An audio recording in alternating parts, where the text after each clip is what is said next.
Okay, thank you for joining us today. My name is Nicholas Schenk. I'm the head of undergraduate advising services for the School of Politics, Security, and International Affairs.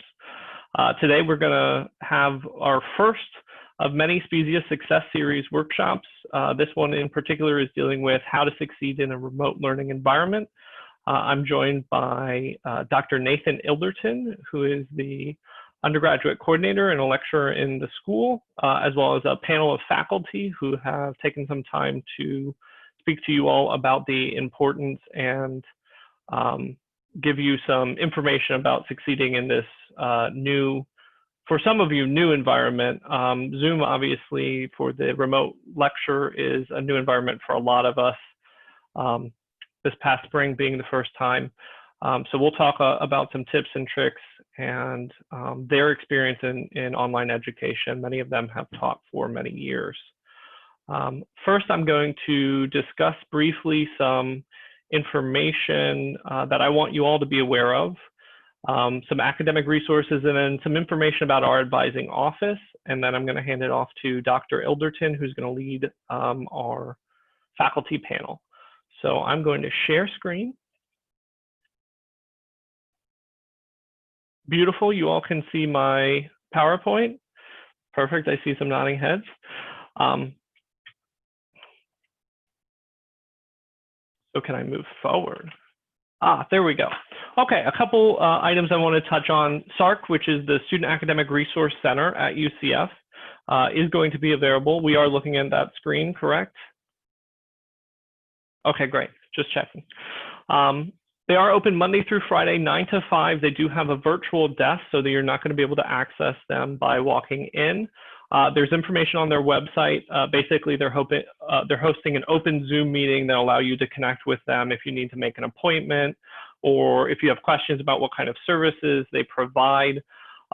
They also have an online resource, which is SARC Online. It has a toolkit for a lot of different items. I highly encourage you to take that out. They have they cover issues like time management, preparedness, test preparation, general academic resources. They have a wide range of stuff, everything from sample schedules for time management reasons, as well as information on note-taking. They have a bunch of resources there. I highly encourage you to look at that. I am going to post this PowerPoint, by the way, to the advising web course, so you will have access to some of these links and some of these items that we talk about. You can also freely access them by Google searching UCF and any of these items. The Writing Center is doing just online consultations right now. They will be posting more information about their in-person availability when classes start August 24th. The Writing Center, I'm sure, will come up in our faculty panel. If not, you'll see a lot of that information in your courses. The library is currently only on remote services until the start of school, and then they will have in-person services, and those are the hours that they'll begin. That little picture to the right is a list of the specialized databases that you can find if you go onto the library's website. Those of you who are trying to limit your on-campus experience, or if you are fully remote due to your geography, then the library has plenty of remote services, as well as Chat with a Librarian, which is available as well during these hours and beyond. I didn't post those. Those were a little bit more extensive, but if you get on there and you go to Chat with a Librarian, they have those hours posted. Real quick, our advising office is currently open. We're accepting appointments. All appointments we are trying to route through our appointment tool. I'll share that link. It's also in our advising services. If you email myself or the advising office, you'll also be presented with a link to make an appointment with an advisor. You can also ask a question in to our general advising email, which is at the bottom, the psadvising@ucf.edu. We are open virtually Monday through Friday, basically 8 to 5. Again, the meetings are by appointment at a distance, and we are limiting meeting times currently due to the sort of needs of students to make sure we can access, to give everybody great service. we're trying to keep them as short as possible and focus on fall 2020 enrollment changes, any questions you have that really impact starting next week. And with that, I will stop sharing my screen and hand it over to Nathan. Dr. Ilderton. Thank you, Nick. We're going to begin our program here in a moment with a faculty panel. I'll be asking our panelists a series of questions that will try to convey some information that will help you succeed in an online learning environment. We'll try to make the information as general as possible, but there is the disclaimer that some of the specifics that the panel might discuss with might not apply to your online class, depending on faculty member. We all teach our classes differently. That includes online. But our intent is to give you some tips and information that will help you succeed generally, regardless of whom you are taking a online class from. So to begin with, I'm going to ask the panelists to introduce themselves and to briefly discuss their course layouts and the different types of assignments they give in their courses, beginning with Dr. Peter Hackus. Hi, folks. Thanks, Dr. Ilderton. Yeah, so I'm Dr. Hackus. I teach environmental politics primarily, and the way that the way that my courses are set out are really meant for a large amount of reading and writing and thinking and rethinking and that kind of thing. But no matter what class you're in, take the time to really read that syllabus, because all of the information is in there that's needed to be in there. Now, I have to apologize for UCF generally, is that we've made your syllabus too long. And there's a lot more information there that's required. We have to put it in there. And I don't think that all helps you, but do, just kind of slog through it, get the details right, because like in my classes, if you mess up on one assignment, it's going to mess you up on other assignments too. And so getting those details are really, really important. Take that time to I mean, it's so simple, right? So there's a saying like 80% of succeeding in college is showing up and doing the readings. I mean, that's probably pretty close, right? So there are some skill sets you're going to develop, but for the most part, it's really about showing up and being present and knowing what you're supposed to be doing. And all that's in the syllabus. Thank you, Dr. Hackus. Next, we have Dr. Mark Shafer. Hi, everyone, and welcome. My name is Mark Shafer. I teach international relations, international security in the department. I also teach in the area of political psychology and foreign policy analysis. And just along the way, if ever I can help out, I love working with students. If there's questions you have from this or other things around campus during these crazy times, please don't hesitate to reach out. I'll tell you a bit about my course layout. I'm teaching online courses. They're traditional web courses, so you could have taken versions of these in the past, but many of you are new to even web courses today. So in my particular case, I have made short video lectures that replicate a lot of what I do normally in the classroom, only they're much shorter. So I have 12 modules per class typically, and each module is about a week long, and I typically have about 3 to 4 videos that run between 10 and 15 minutes only. Students like that because they still get to see the professor and hear the nuance and the tone and the emphasis and so on. I also, during those lectures, have a whiteboard that puts up the key terms, concepts, so it's pretty easy to follow along. And if you pay attention to those videos, you should typically do well in one of my courses. Other parts of my class are discussion posts. I have discussion posts pertaining to current events. All of my undergraduate classes, I teach a novel. We have discussion posts for that. And then I also have discussion posts set up for lectures. which are optional. You can participate in those or not, and you can get a very nice bonus that helps your grade a lot if you do. So I try to set it up so people are talking much like you would in a normal face-to-face class. I have 2 to 3 exams depending on the class. And then in all of my undergraduate classes, there is some writings, short papers up to about an 8 to 10 pager for an upper division course. So that's a bit about my course structure. Welcome. Thank you, Dr. Shafer. Next, we have Dr. Khanisha Wright. Excellent, thank you. And thank you all for coming. Similar to what Professor Shafer has mentioned, it's been a crazy summer, and before that it was a crazy spring. So I appreciate everyone taking time to sort of get these suggestions and bits of information. A little bit about the courses that I teach. I generally teach Minorities in American Politics course, as well as research methods. Minorities in American Politics will be the only course that I'll offer that'll be online.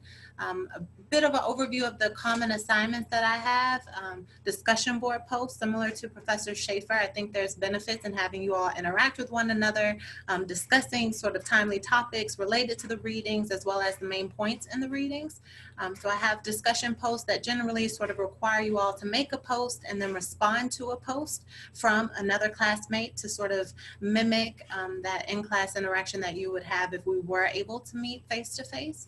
I also have implemented sort of a mandatory sort of potential way of earning bonus points in your score in the course by attending my office hours. So that's just an incentive to get you guys sort of to start establishing those relationships, right? I think, and we'll probably talk about this a little bit later, but online courses, it becomes sometimes difficult to have those really strong connections with your professors, but stopping by office hours becomes a great way to start establishing those connections, even for online courses. So I offer an incentive to students who are able to stop by and chat with me for a few moments. I also have sort of incorporation of other online materials. Most of the assigned readings in my courses are from textbooks or academic articles, but I also incorporate YouTube videos and TED Talks and very straightforward sort of blog posts so that you guys can have information that's covered in the academic sources from multiple perspectives, because I think that also helps to highlight the relevance of the topics that we're covering. Let's see, I think, I also sort of, given the shift online, I'm offering optional exam reviews via Zoom. So that sort of give you guys the opportunity to ask any questions. If there were points in the readings that you maybe didn't email about or have questions about, optional exam reviews are also going to be incorporated. But similar to Professor Hawkins' point, right, to reiterate that, read the syllabus. That becomes the key way to get details on the required assignments in all courses. Thank you, Dr. Wright. Next, we have Dr. Barbara Kinsey.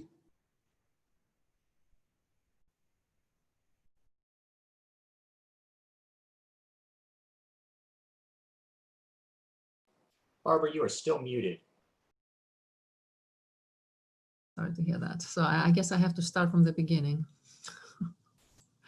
Okay, just to say hello, everyone, and welcome to the workshop, and thank you for taking the time to attend it. And I hope you all have a good fall semester, given the circumstances.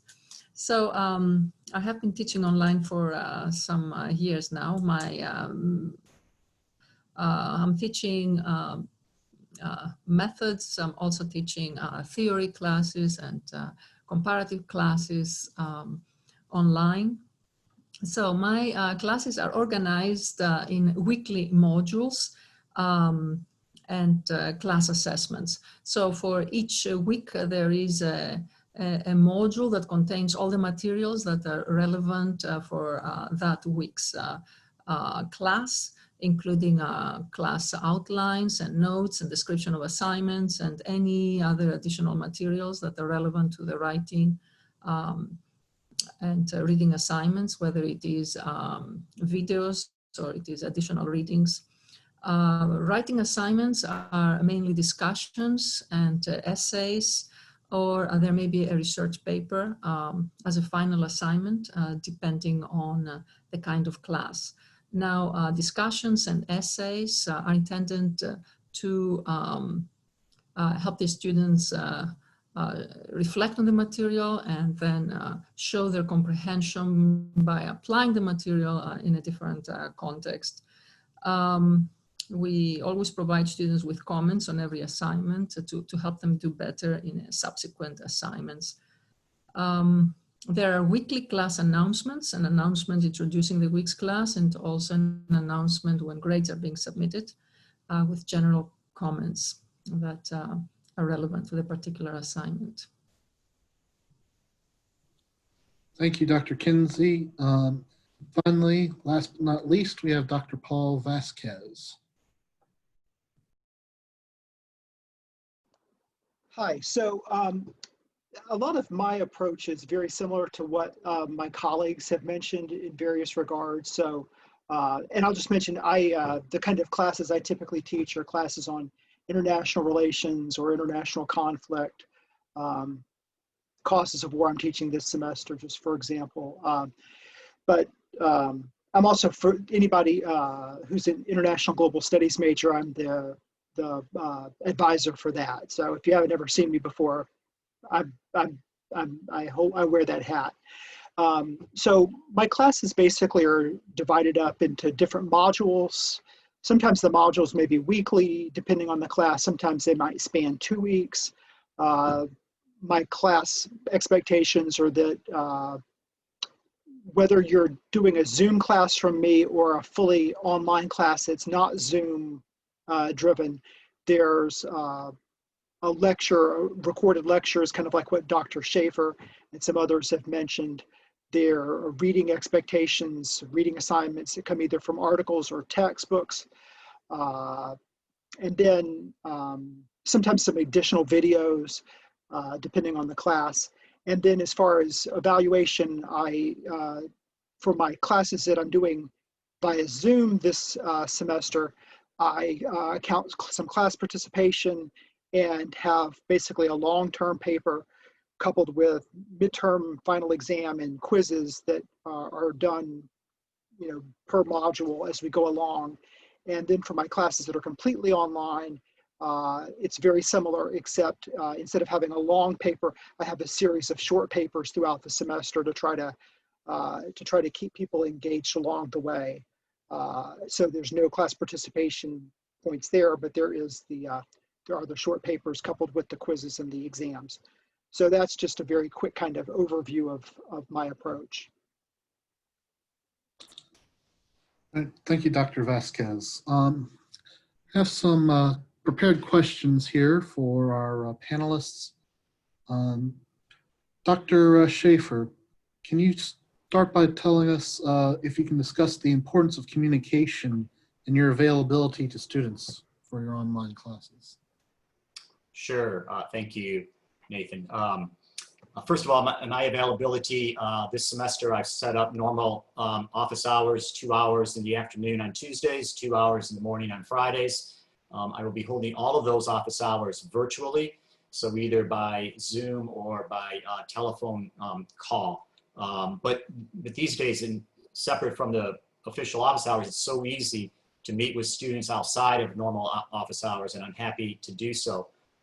So definitely, don't hesitate to reach out and catch me with my availability.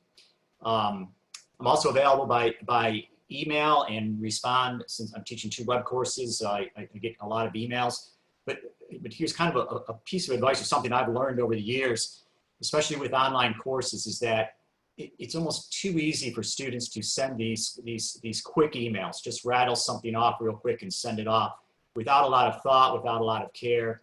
And that leaves an impression. I'll respond to it for sure, but it isn't always the most helpful thing. And I think it's a very different dynamic than if you walk into a professor's office and say, hey, I have a question about the assignment, and you begin dialoguing.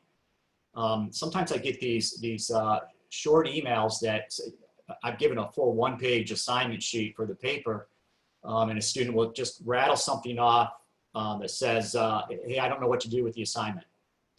Well, that's not it's easy to do that, and you can send that and so on, but it's not particularly thoughtful, and therefore it's not particularly helpful to me, but to the student.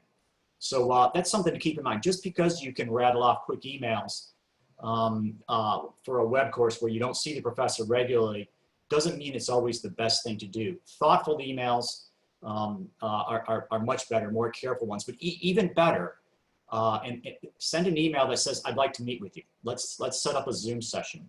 In today's world, it's so easy to do that, and it's going to be much more effective.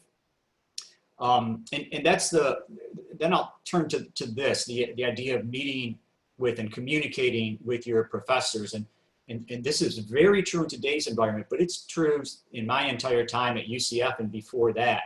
And that is that students don't take enough initiative to come meet with professors.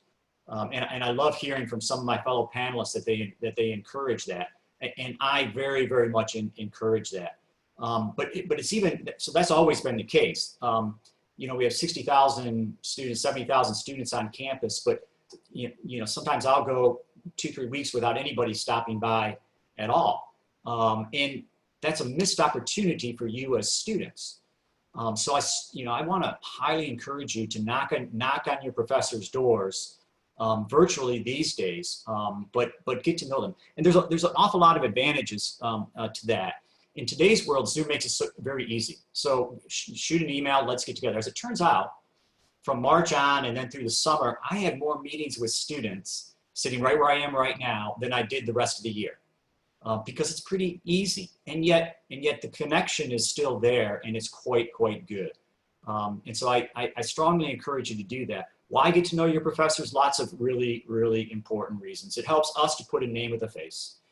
I mean, we can even see your pictures online, but that doesn't always help that much. So it helps us to get to know you, and that's a good thing for both of us in terms of the process. It also helps us to tailor more personal help to an individual student. Something that's not so easy to do by email. But when we talk face-to-face, I can see when things are sinking in or when they're not, or you can follow up with questions or not, as the case may be. On a real practical side, down the road, many of you will need letters of recommendation from us. And if I've only seen your name on a list in a web course and never met you, I can probably say how your grades were, but there's limits on how much I can say about what I know about you. Meeting with your professors and getting to know them also opens the door for unique opportunities that a professor might have for you. So, I've taken students to Washington, D.C. to visit intelligence communities, intelligence agencies. I've involved undergraduate students with research projects, get them involved in some of those kinds of things. But the people I invite to do those things are the ones that obviously I know. And so knocking on those doors, having those Zoom sessions is gonna create some opportunities there. And then the last thing is that, you know, colleges, and I'll say more about this, I think, a little bit later, it's still about learning. And we start conversations in the classroom, and that's good, but there's more to it. And I love some of the discussions I have with students about classroom topics, but in my office hours where we can expand upon them and dialogue and ask questions and discuss and express opinions and so on. So, you know, there's not enough of that professor contact here at UCF and lots of big schools. So I really want to strongly encourage you to communicate with your professors, get to know them, set up some Zoom sessions. That's all, Nathan. Thank you, Dr. Shafer. Dr. Kinsey, can you discuss some about the importance of communications and your availability to students? Thank you, Nathan. Well, there's not much to add to what Dr. Shafer talked about. I definitely agree with everything that he said. I think meeting with your instructors is very important. Don't hesitate to contact them and ask for a meeting with them. All the meetings I had with students were very good, and indeed your instructors get to know you better, and they put a face every time they read your work, and and the practical aspect is also that we can write more in our letters of recommendation of you because we know you better, not just your performance in the course. So again, I would really encourage you to contact your professors to ask specific questions, right? I agree also with Mark on this. For instance, occasionally I receive an email from a student sending me their assignment, telling me please let me know if this is okay. Did I do anything wrong? Now that's not very helpful because of course this is not something that I reply to. I would like to know what are the questions that the student has and how can I specifically help. So I expect specific questions, pointed questions about the material or parts of the assignment.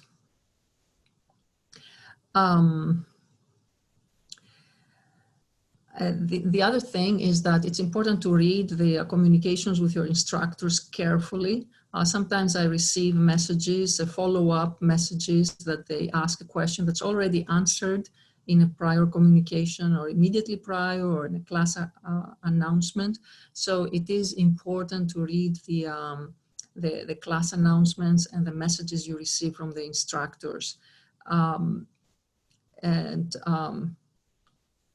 another thing is that sometimes I receive questions about material or about the description of an assignment just a couple of hours before the assignment is due. If I happen to get the email, of course I respond, but do not assume that your instructors receive your emails immediately and they can respond immediately. Sometimes they're occupied with other tasks, like I'm sure you are, and this doesn't mean that they can reply to you. So allow enough time. Different instructors give different length of time for their students to expect emails, replies to their emails, and try to give your instructors enough time when you have any questions. About my availability, I am available to students. I have regular hours. We can speak on the phone, via email, on Zoom, on Skype. I have office hours, but we can meet by appointment. If the office hours are not convenient for you, you can always ask for an appointment. And I would encourage you to do so, to communicate again, to contact your instructors and talk to them. And I think it's very important for your progress in your course. I think that's, thank you.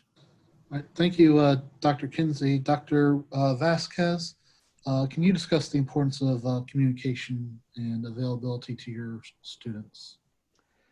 Sure. So let me just mention, first of all, that my availability specifically is for my standard office hours for this coming semester is between 2 to 4 p.m. Monday, Wednesdays, and Fridays. But like several of my other colleagues, I can meet with people by appointment if necessary, if those hours aren't really conducive for people, and can meet or talk over various modes, whether it's Zoom or by phone or even email. But frankly, I do think either phone or Zoom are better, because there's something to be said for being able to kind of work through a number of things all at once, rather than piecemeal having to try to get back and forth with each other via email. Not that that can't be done, but I just think the more interactive, iterative process is probably helpful.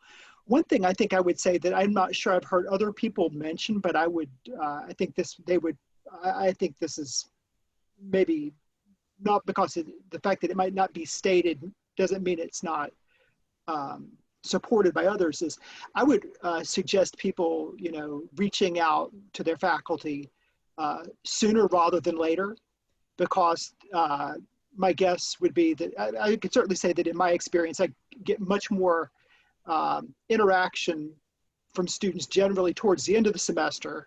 And oftentimes that's more about remediating problems that, maybe can't quite so easily be solved at that point, because, maybe performance has slipped maybe in various regards, and it's hard to get kind of back on the right path. So if people are encountering problems, I wouldn't recommend waiting around several weeks to try to get in contact with people. The sooner the better, so you can get on the right track sooner and hopefully stay on it with regards to whatever it is you're maybe grappling with the material or the course structure. Let's see. You know, so just for example, some of the things that, you know, talking to a professor earlier can help give insight to is maybe the particular format, or not the format, but the sequencing in which you're interacting with the course assignments and the course materials. We might be able to sometimes recommend maybe switching up the sequencing in which you're interacting with the materials.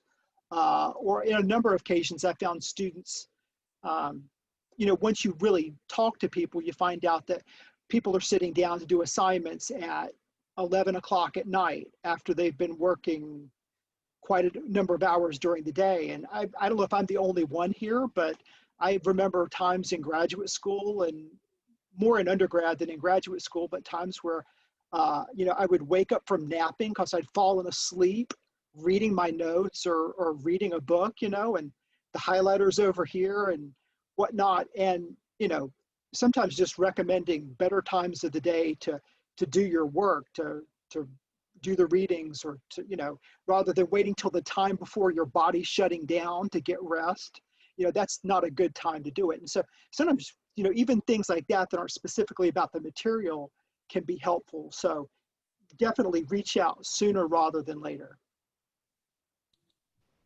Thank you, Dr. Vasquez. Dr. Hackes, how can students gauge their learning in an online course? I think a lot of this will come from what we've been talking about, that is staying in contact with your professor. You know, obviously you would want to track your grades, the results of your exams, or the comments that are on the, you know, essays that you're writing.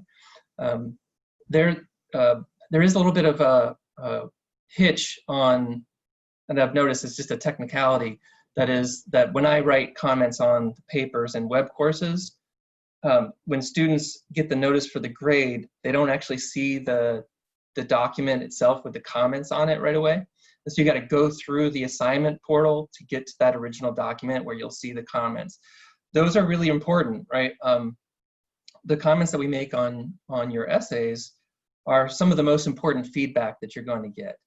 And so really keeping track and going through, you know, taking the effort to get to that original, you know, feedback that we're given to you. To the extent that you can, though, you really, I can't advise this any more passionately than has already been said, but to stay in touch with your professors, meet with them. There's more education that happens on one-on-one conversations than just, you know, feedback on your work. It's actually can advance your understanding of a topic with questions that you might have, or questions we have for you. And it's not only are we getting to know you, but we're also advancing the content knowledge, your global skills as a student along the way, the whole time. You know, so, you know, we care about you and we want you to do well. And so the more contact we can have with you, the better. And so tracking your progress that way, all those number of ways, I think are some of the more concrete things you can do. Obviously, you'll have feelings about how you're doing, and if you start to feel like you're falling behind, as was said, that is not the time to demur. That is the time to step ahead and to reach out to us, because we can do more for you early on than we can at the end of the semester. So that's my main thoughts. Thank you, Dr. Hackes. Dr. Wright, how does the student gauge their learning in an online course? Thank you. I would say not to sort of repeat, but just to sort of give a slight reiteration of the points that Professor Hackes just mentioned, right? It is critically important, I think, particularly in online courses, to establish some sort of connection with your professors, right? So to reiterate that point, reach out with questions. If there's something you're confused about, there's no such thing as a stupid question, right? And I think near the end of the semester, there's an overwhelming amount of emails that professors receive. But if you can start establishing that sort of contact with your professors early, I think that helps to reduce any confusion that you might have, as well as helps you to establish that relationship with your professor. So I would reiterate that point. I would also add, make sure that you stay on top of assigned readings. So one of the sort of beauties yet difficulties of online courses is that you have the freedom to sort of set your pace. Similar to other professors, I assign specific modules. I open the module so students can sort of complete the required task for that module at their own pace. I know you all have different responsibilities, but that also means you can have the flexibility of maybe not completing all of the assigned readings or maybe skipping a week of readings. But I found in my experience, when you take that sort of approach, it makes it more difficult for you to be successful in the course, right? Professors design their syllabus to help you to understand concepts, and often these concepts relate or build on one another in really comprehensive ways. So my suggestion, stay on top of readings, reach out to your professor with questions. Similar to what Professor Kinsey mentioned earlier, specific questions are great. It becomes very difficult to respond to an email, I just don't understand the reading, compared to, I don't understand page 55 of the reading where the author says X, Y, and Z, right? So specific points to highlight to your professors that you're taking the initiative, you're completing the assignments, and you have a question, I think will help you to gauge not only how successful you are in the course, but your sort of ability to attain whatever score you want in the course as well. A final point I'll mention is submitting assignments early. So I sort of structure my modules so that, again, you have that flexibility to sort of complete readings at your own pace and submit assignments when you're able to, but I encourage students submit assignments before the deadlines. And similar to what Professor Hawkes mentioned, right, that gives us the opportunity to review your submission. It gives us the opportunity to give you comments, right? If there's something systematically sort of that I noticed from early submissions of assignments, I often reach out to students and say, hey, if you can turn this in by the deadline, you can earn additional points, right? That's not sort of a standard rule, but these opportunities can exist if you submit your assignments early. So those will be my sort of general suggestions for gauging your success in the course and making sure you're able to be as successful as you like.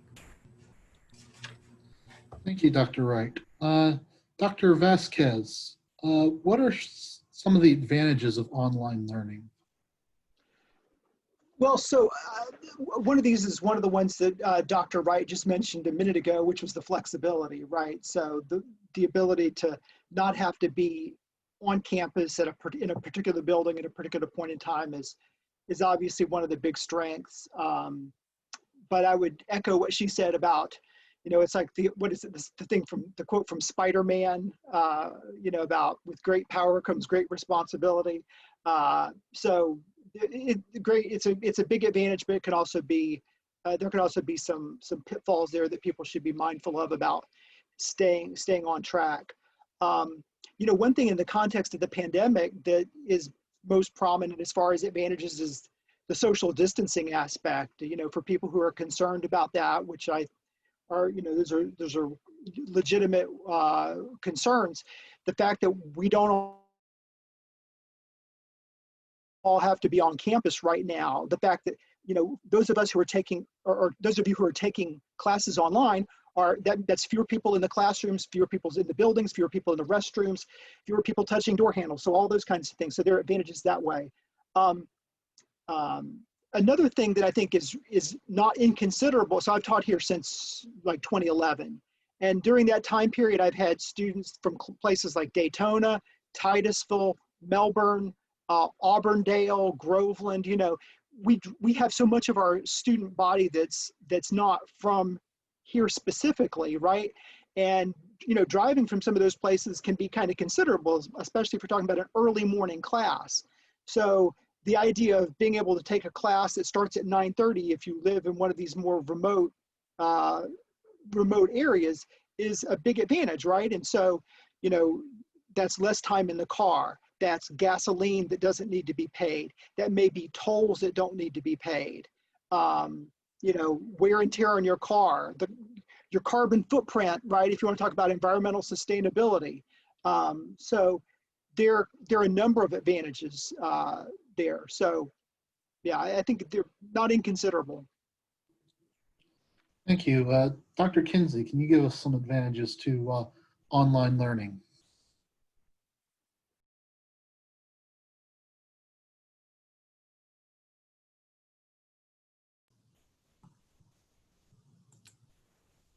Thank you, Nathan.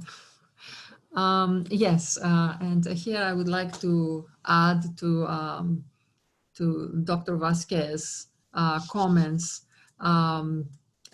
flexibility, obviously, right? And time and cost saving.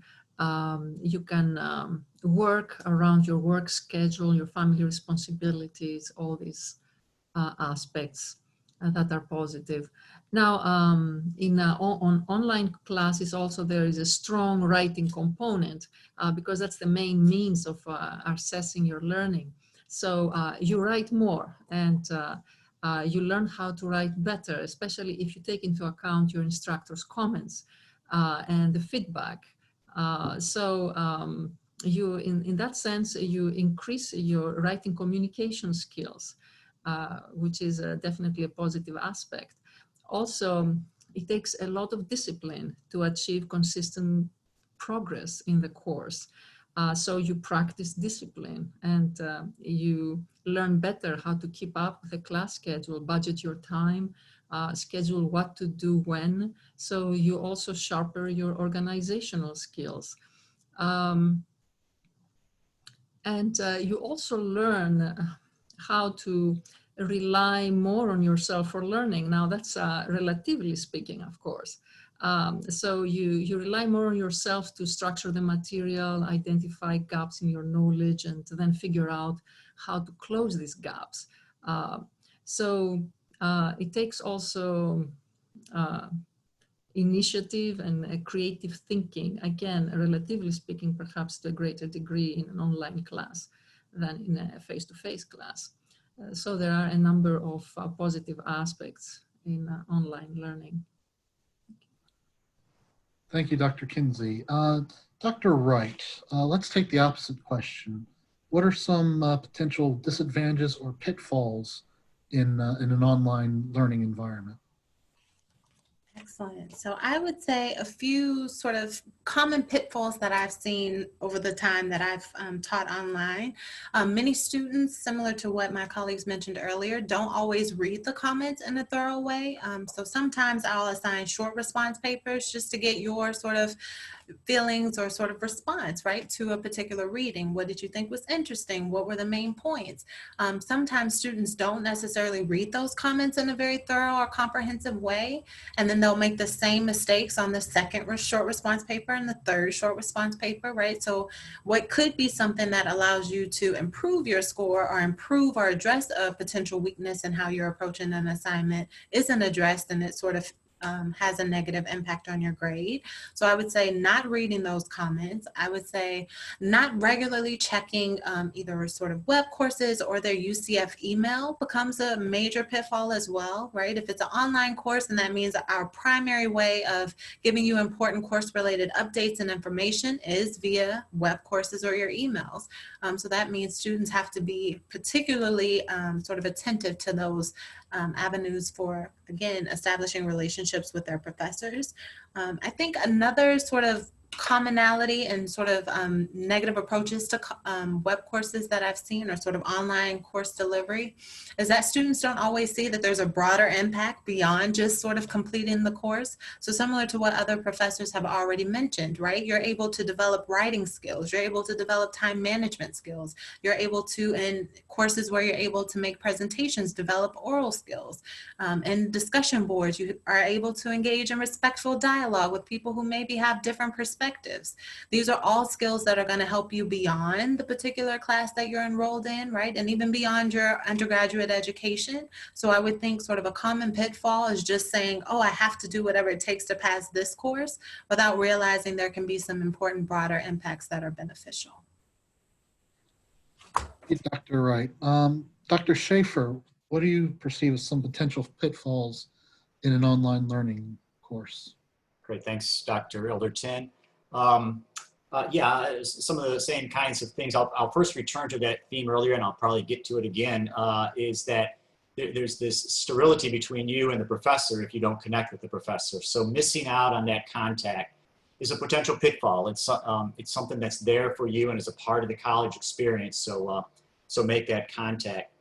I also routinely have students who just plain miss deadlines, even though deadlines are posted 4 or 5 different places in the web course. And I get that. You know, others have touched on this, but it's a smoking hot deal, really, a web course. You take it at your own pace. You do it wherever you are, whenever you are. Break from work or first thing in the morning or 3 a.m. or my favorite, maybe take the laptop to World of Beer. I had to slip that in, sorry. I knew I'd get a smile from some of you. I mean, that's great, but along with that comes this mentality I see a lot, and that is I'll do it a little bit later or after work or first thing tomorrow morning, and it gets pushed back, and suddenly you've missed an exam, and there's no going back for that. So, you know, with this cool environment, this cool opportunity to work at your own pace comes some pretty important responsibility. And a lot of students manage it just fine, for sure, because they pay attention and read things and so on.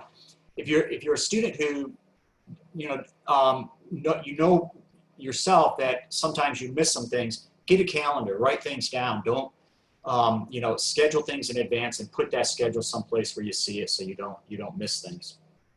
Last thing I'll say, repeats another theme earlier. I said, learning matters.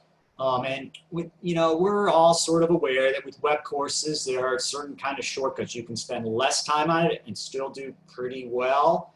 There are other kinds of things you can skip or take shortcuts on, and we know what some of those things are. And you know, I don't know all those things, and I can't change all those things for you, but I do know that you come to college not just to get the grade and not just to get the piece of paper, but to learn things that's going to affect you and the rest of your life. So learning matters. Skip the shortcuts. Don't mail it in. Care about these things and take them in because it will serve you well. Back to you, Nathan. Thank you, Dr. Shafer.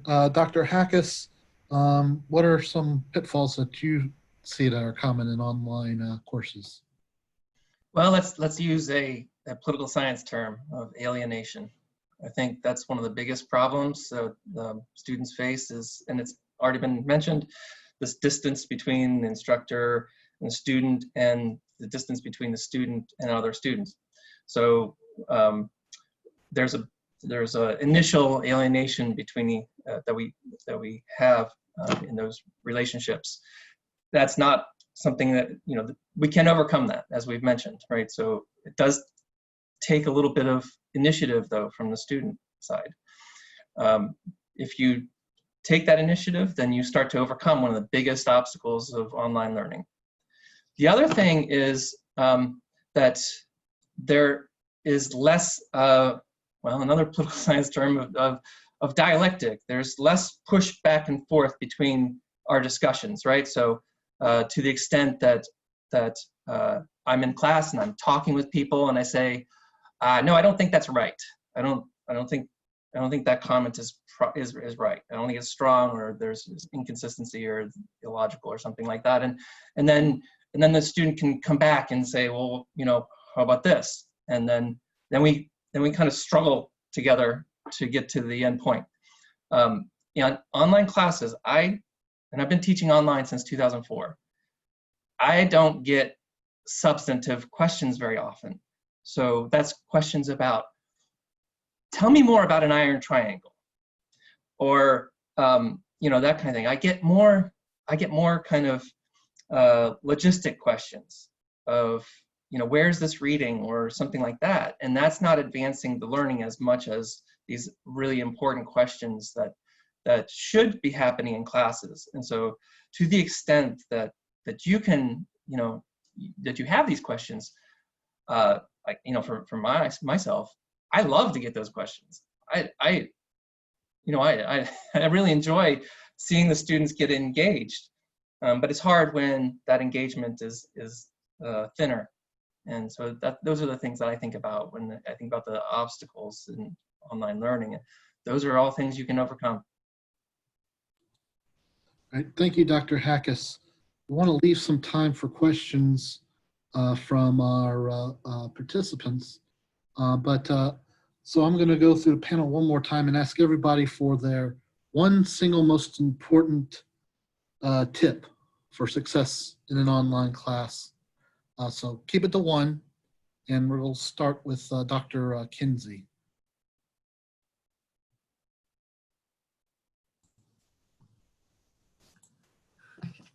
Thank you, Dr. Ilderton.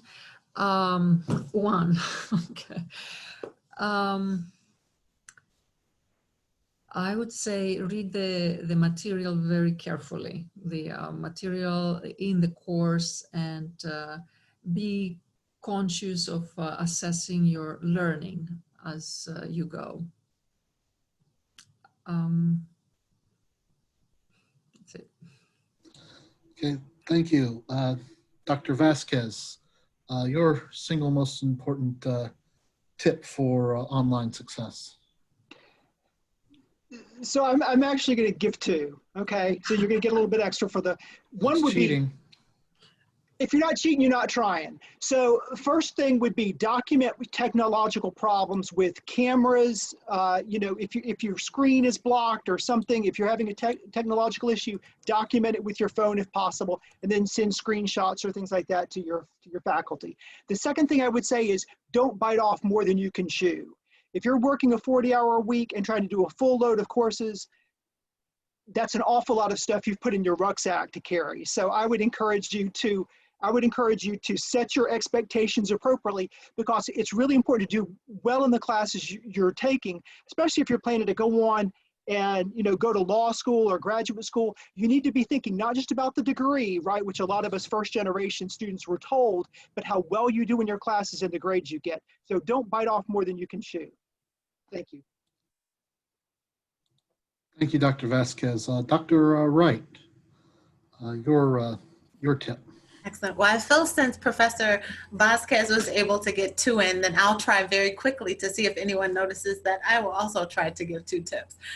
My suggestions: closely read the course syllabus, right? Professors spend a lot of time developing course syllabi, providing key details, making sure we provide clear explanations. Closely read your course syllabus before you reach out to your professors with any questions, right? First impressions are still pretty important, even in online courses. And if you're asking questions about information that's right there in the course syllabus, that can maybe, not be as positive a first encounter as you would like. So read the course syllabus and stop by office hours. Reach out for help with any questions that you have, right? Professors truly care about students, and we want you guys to do well, but that requires us to know who you are. So those are my sort of two nuggets. All right. Thank you. Dr. Hackis, you go. To resurrect something from the 60s. Be here now. Just be present. And it'll get you far. Thank you, Dr. Hackis. Dr. Shafer. Let's see if I can merge two together and make it sound like one. First, I think reiterating other things. Follow the instructions. You don't get the verbal cues from us in the classroom, but we tell you when to turn things in and how to do things. Follow those things carefully and you'll be fine. And the best teachers to me that served me best over the years were the ones who first cared. And I think you've got a bunch here who show we all care. Teachers who care, and the ones who told me when I made a mistake. I'm not sure I wanted to hear it at the time, but I learned that way. I never misused that word again, but I had to be open to hearing that I did things wrong. I give feedback to students sometimes and they say, gee, I don't like that. That's so, but if you don't hear it, then you can't change it. And it's better to hear it here than when you're in a job for a year and your boss comes along and says, how on earth could you have written this word? And those of us who give that kind of feedback are professors who absolutely do care. And again, I think you've got some good examples of that here. So when you hear that, take it in, maybe be thankful, that you're given an opportunity to move forward with something that you didn't know before.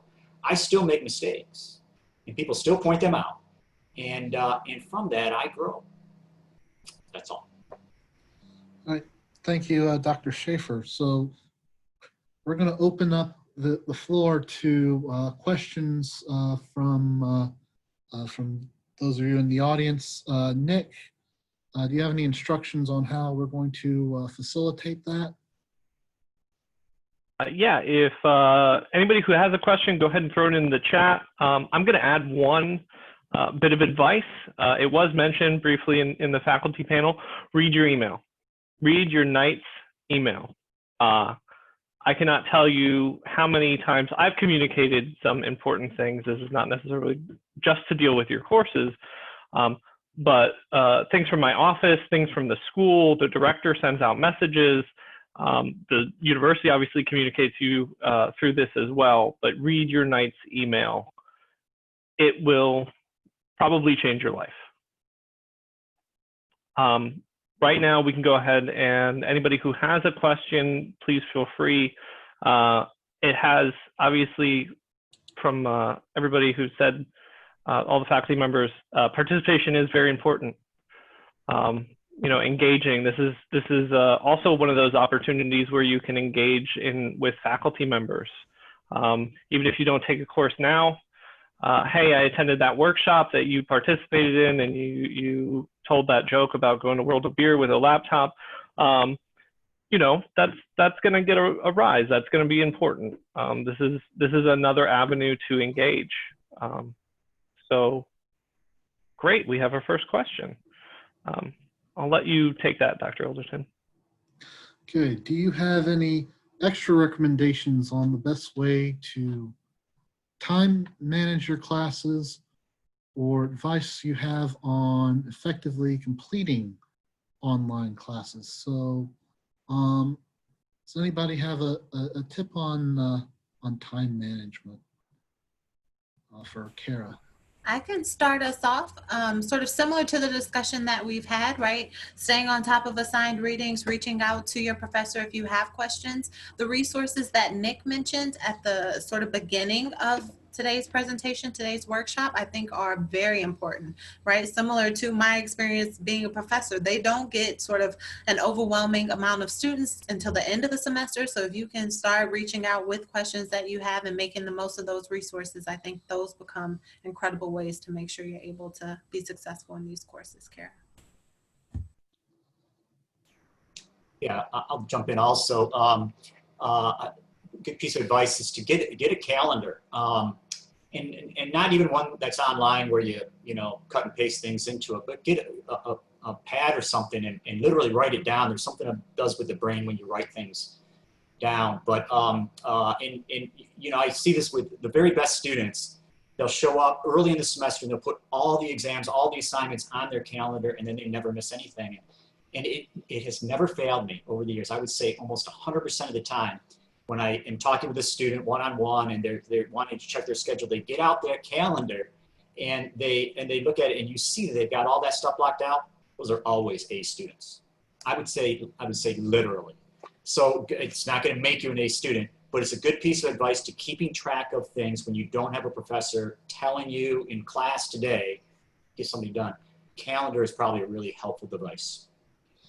And I would say just be intentional about what class you're going to work on, what day, or even in what block of time. So maybe on Mondays and Wednesdays, I'm going to do the work for course class A, class B, and then class C and D on Tuesdays and Thursdays. And even within your days, block out some time to each week to work on whatever you have in that class, be it reading or writing. Sorry, Dr. Vasquez, I cut you off there. That's okay. Yeah, no, I was just going to say, I would just harken back to what I said earlier about not trying to do too much in a semester. Like if you're working already like 30 hours a week and doing a full load of classes, I would keep in mind that over the course of the semester, there may be a variety of things that come up that you're not expecting right now, okay? At West Point, they teach cadets that no battle plan survives first contact with the enemy. And I can guarantee you that there are things you're planning on right now this semester that you may have a car that breaks down, you may have a loved one that gets sick, any number of things that could come up, right? But if you're planning on, if all of your hours are so structured right now at the beginning of the semester and anything comes along, it could create numerous disruptions for trying to get all those other things done. So I think early on in the semester, it makes sense to keep in mind what your professional workload is if you're working outside the classroom, and create a system that has a little bit of slack in it. Because if you don't, you're going to create an environment in which any little thing that comes along, any kind of little imperfection that you're not planning on, could create a major havoc and create like all kinds of problems with regards to time management. Because this can happen because if you're one of these people who's like trying to be super efficient, super ambitious, trying to do everything possible, right? But you don't create some flexibility in your schedule, you're going to end up making things worse for yourself. So I would say give yourself a little more slack so that, you know, you can either knock things out of the park or be in a position where when things do arise that you're not planning on, you're not thrown for a loop. Thank you. Are there other questions out there? Very welcome, Kara.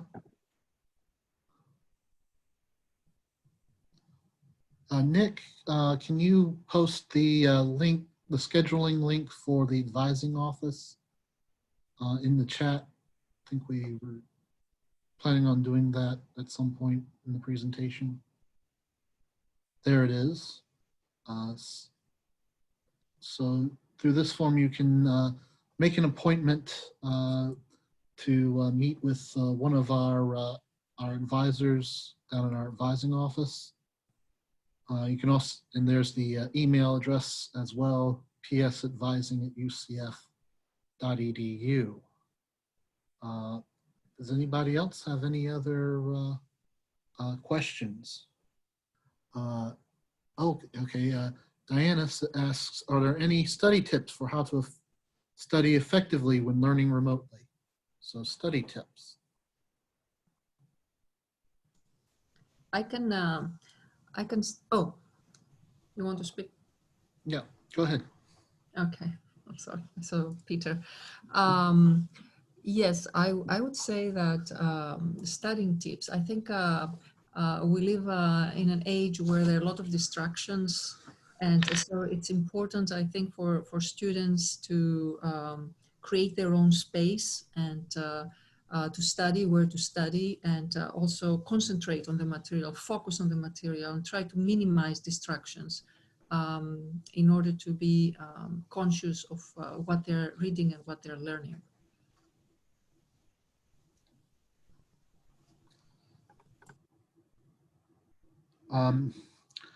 Sorry, I missed Olivia's question here. Do you recommend reaching out to professors prior to classes starting? Anybody? You can tackle that one, or Diana's question as well about study tips. I get the sense from the panel that reaching out beforehand is a good idea, because you want the professors like to match names with faces. So speaking to a professor prior to class might be a good way to start getting to know your professors and lead to fruitful engagement later on.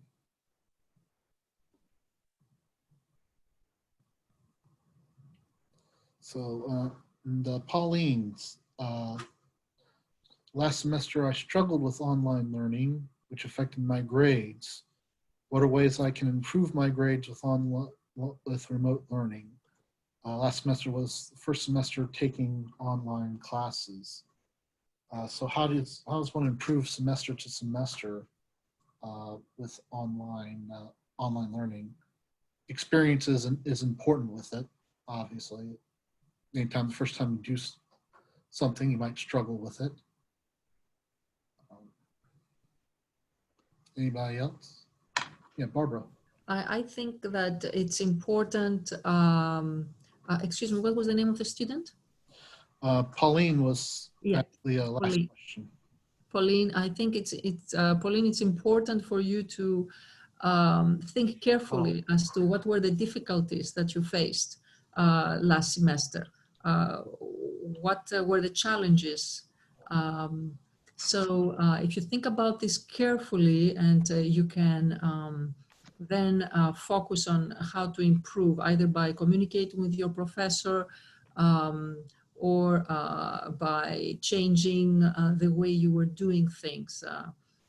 So I think the first step would be to understand what were those factors that prevented you from doing as well as you would have liked to.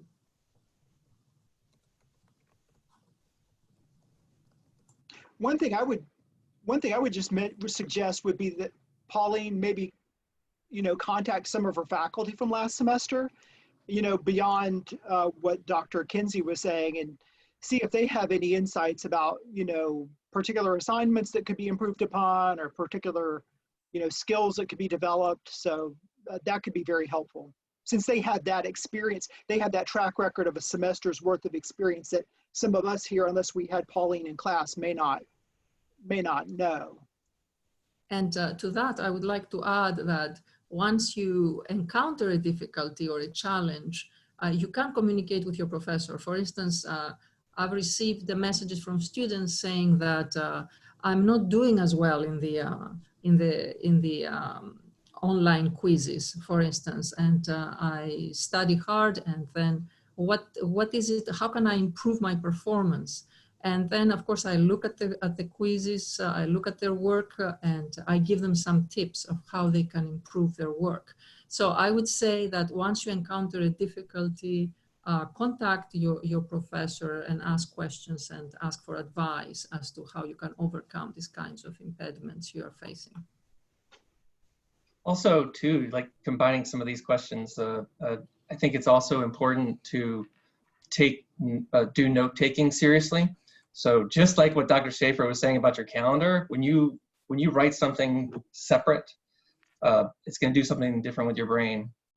You all have probably different processes, but marginalia don't work that well, because you have to remember. You have to be able to go to the page and remember your comment that you made on the margins.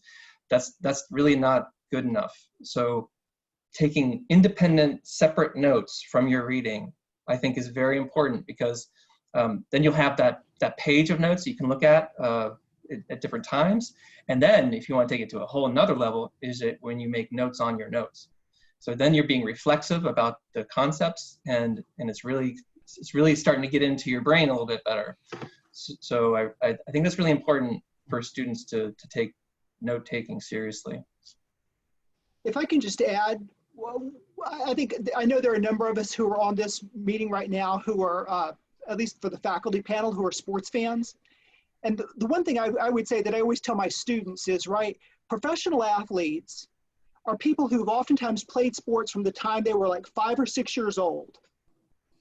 And when they're 21 or 30 years old, they are still practicing, right? They're still trying to develop their skills. If somebody comes into my class and we start talking about constructivism or balance of power politics, chances are those were things you never thought about when you were 11 years old or in the 5th grade, or, maybe early on. So it's like, if professionals in other fields like sports or dance, who are, part of, I think, what Dr. Hackes is speaking about is about the frequency of interaction with the material, right? I think sometimes we make a mistake in terms of thinking, well, I read something and I immediately comprehend it, right? And the reality of it is, for quite a lot of us, between undergrad and graduate school, the more times you're exposed to material, or the more times you teach material, the more you remember it. So, it doesn't always have to be just like mere rote memorization, but frequency of interaction, reading, listening to lecture, taking notes, all of these things are cumulative, and they help to create neural pathways in your brain that make it easier to recall information, so you'll do better on quizzes and do better on exams, rather than just thinking like, oh, I read about constructivism, I understand it, right? Don't put that expectation on yourself to merely get it after just 1 or 2 exposures. The same way, maestros in their different fields, don't master something overnight. There's an important structural difference with web courses that I think requires some extra work and some learning as I'm thinking about this. A course is you're on a destination to a place, right? When you have to show up every Monday, Wednesday, and Friday at 9 o'clock, you have to show up and be there. You know that. The professor will tell you what you need to learn at that time. And the professor will tell you when to turn right or when to turn left. The professor will announce, we have an exam on Friday, don't forget. With a web course, you don't have any of that. You don't have to be there at a specific time. You don't, so on. What that requires then, instead of someone telling you how to get to the destination with each turn every step of the way, you have to take the initiative. You have to become a map reader. Now, it turns out that when we design web courses, we give you a great map. Here is how to make it through this class every step of the way. But it's a very different mindset. It takes a little bit more initiative. I don't think it's harder, by the way. I just think it's different. And so, you know, if you've struggled with a web course the first time, think about that and understand those. Many of us, all of us pretty much have said, read the instructions, follow the information that we give you online. If you do that, you won't get lost because we've set it up pretty well for you to get to that good destination. Okay. Thanks, everyone. Are there any other questions from our audience? Give a minute here in case someone's typing.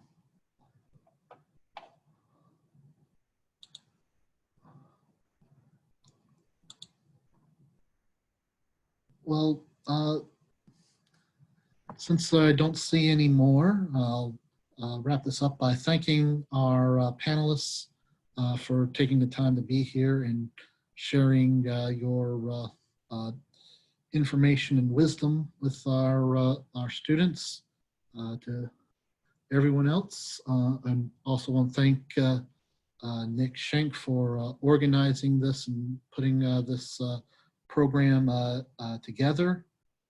Everyone else, if you still need some advice, encourage you to go to the faculty member who is teaching your web course, or seek out an advisor in our advising office, and we will help you in any way we can for you to be successful. So wish everyone a good and productive semester. Good afternoon. Thanks, Nathan.